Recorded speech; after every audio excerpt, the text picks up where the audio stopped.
everybody, it's Michelle and Ms. Raven, and I just wanted to go over special considerations when changing brake pads in your funeral car.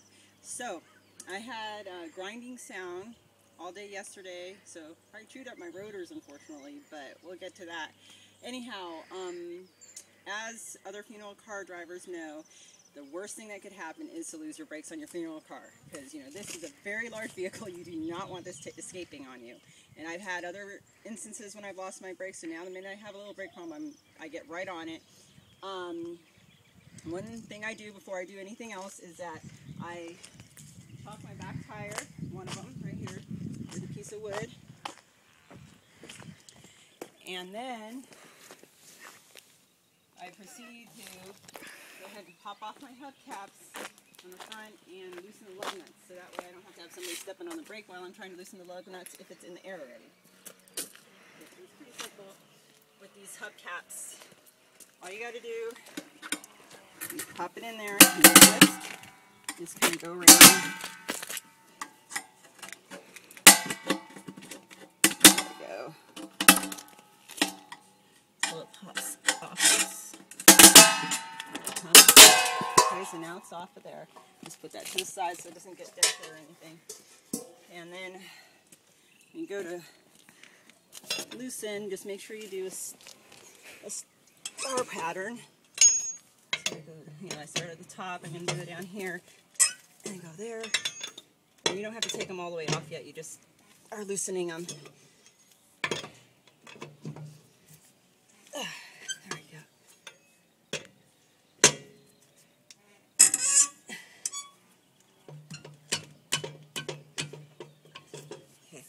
I gotta go check the other side because I was interrupted when I was loosening the other lug nuts. So let me just check real quick. I think I left out a couple.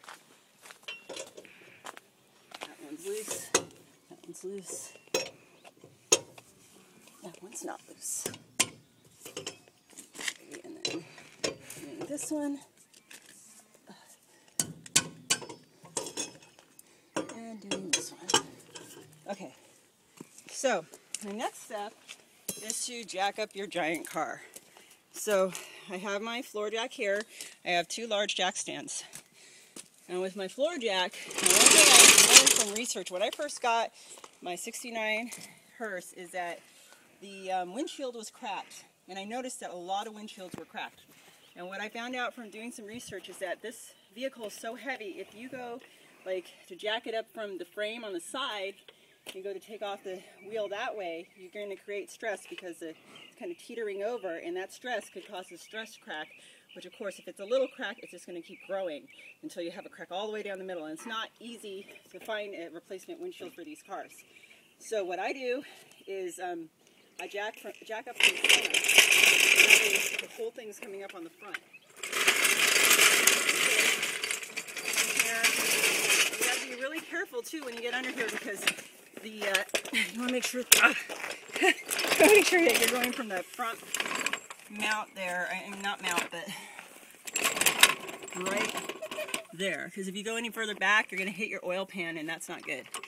So once I get in there, I start jacking up. I wish this would go a little quicker. I wish I could fast forward a bit, but I don't really know how to do that on my phone. Okay, so I just make sure I got it where I want it. Just scoot it back a tad. Okay, so here we go. It's going to start coming up. Make sure you have that jack nice and tight. Of course, when you go under there to put those jack stands on there, you want to do it quickly, but at the same time, it is a little unnerving. And you really got to put it, you put your legs into it, so Tyler, you don't have to, you're supposed to be showing the technique of how to do this. Okay, so when I do this, instead of bending my back, this is just from my yoga experience and stuff, I don't want to mess up my lower back. So I kind of squat down like this and jack up using my legs. So you see it's coming up off the ground, but not quite where I want it yet. I want it a little bit higher. Okay, now, let's see if the jack stands fit yet. Don't touch the jack. Right? Yes, don't touch the jack. Okay, so under here. Now when I do this, I put it under the suspension here. Not quite yet, so Tyler, don't get out from under there. Okay, so I'm going to pull this out again. I'm going to pump it up a little bit higher. Okay.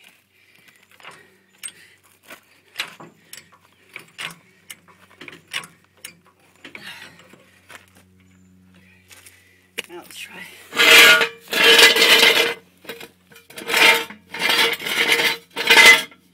There we go, that's perfect. Okay. The other side.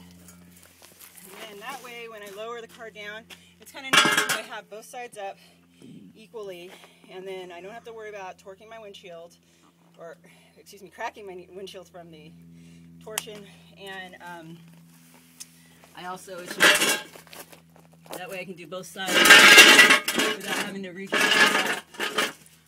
Like on my Camaro, I usually one side jacked up at a time. Okay, so Tyler's going to get back. Now this part, since this car is so heavy, no matter how hard I try to lower it slowly, it never does. It just kind of goes kaboom. So I'm going to try to lower it slowly. I hate the sound it makes because it always scares me. So go to the left really slow. It's going to come down. Okay, and what I do is I don't ever keep the jack under there because that kind of creates stress. It can wear your jack down a lot faster if you have all that.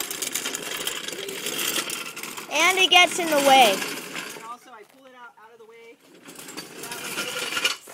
because that's a danger too, especially when I have little kids, as you know from seeing my son Tyler who's taping, and I also have my son Julian, and I also keep the dogs inside as well.